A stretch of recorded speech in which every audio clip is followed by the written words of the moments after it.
How are these games 20 years old, Ian?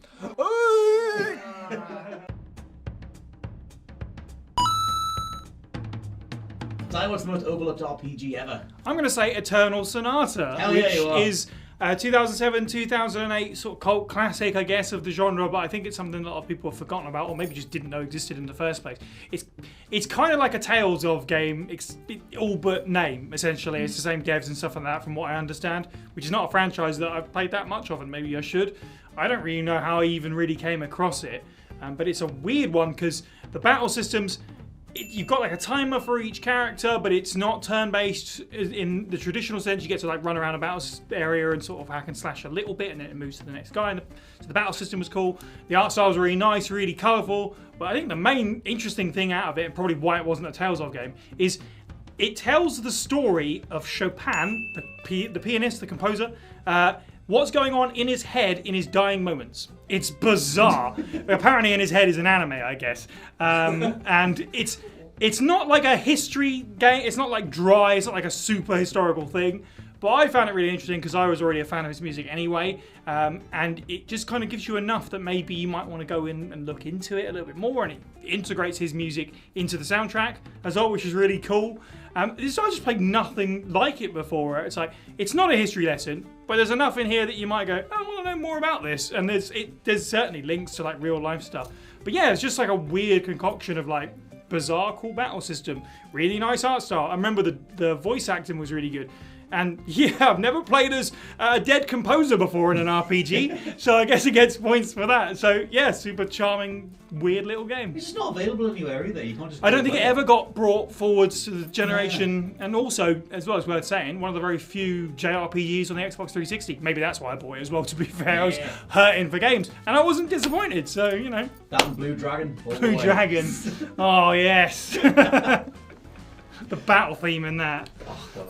Let me tell you about a game called Dragon's Dogma 2. Now, this would apply to Dragon's Dogma 1 or 2, one of the most overlooked cult classic, really cool RPGs in gaming history. But on the day that we're recording this, we're just coming off this whole like controversy thing that happened around the launch of Dragon's Dogma 2, around the fact that the game has a bunch of microtransactions that are in there. They're kind of hidden in the game itself, but you can go on the PlayStation Store or whichever store you want and buy your way through the game, which I totally get how that became this massive controversy. However, what was really sad about it underneath all that is that people are just missing out on a phenomenal RPG.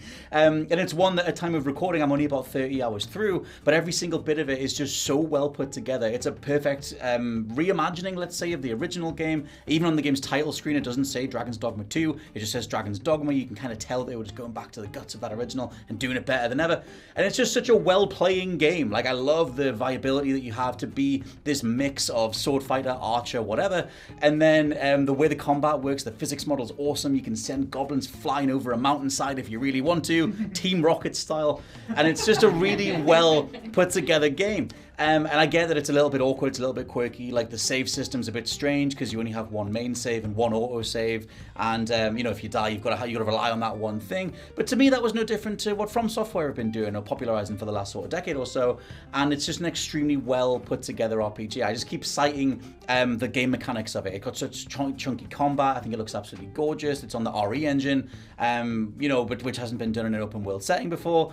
But at this point in the future, maybe it's completely fine. Maybe everything, all the furore has settled and everyone's loving a little copy of Dragon's Dogma 2. Nothing would make me happier. But at the current state, I wonder how well it's going to do, considering the general reception, at least across the launch weekend. Over 200,000 concurrent players on Steam, so it's promising. But go get Dragon's Dogma 2 right now.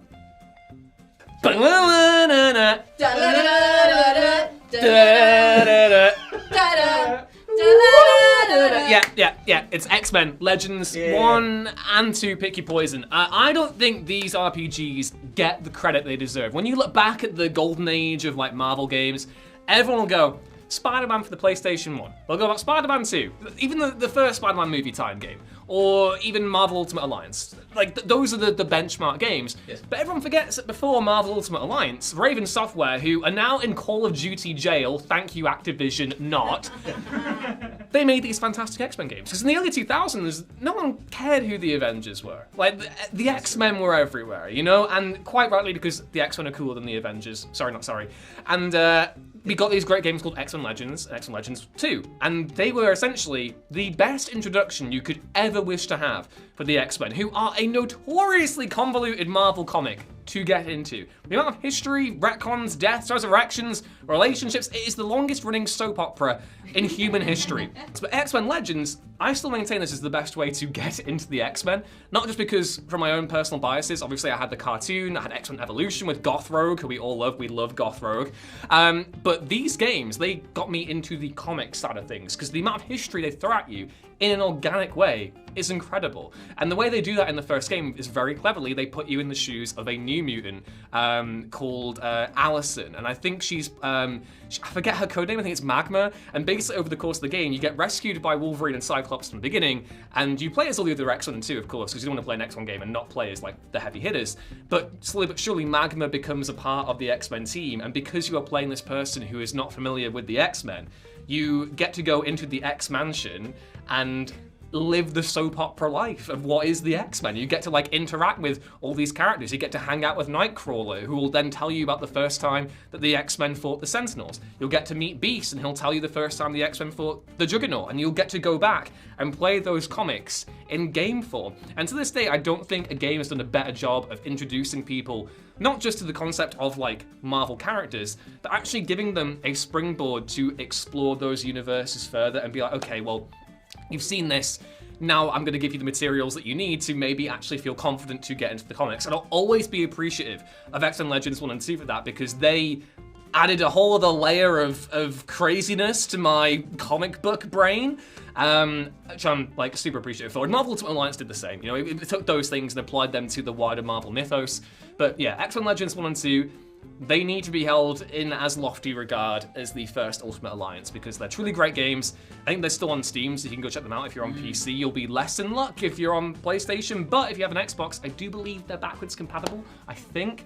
But you should go play them because they're a great time. Also, the second one is notable because I think it's the first time that Deadpool showed up in like mainstream media outside of the comics, and that obviously kicked off a whole thing. So X-Men Legends, like two really, really important games that are really fun, and yeah, I love X-Men Legends, even though they look like they're about to kill me. They do a bit. They're like Wolverine in particular. I have no idea. Like, dude, he's got red eyes. It's evil. But by and large, X-Men Legends 1 and 2, great games. Go play them. Right, okay.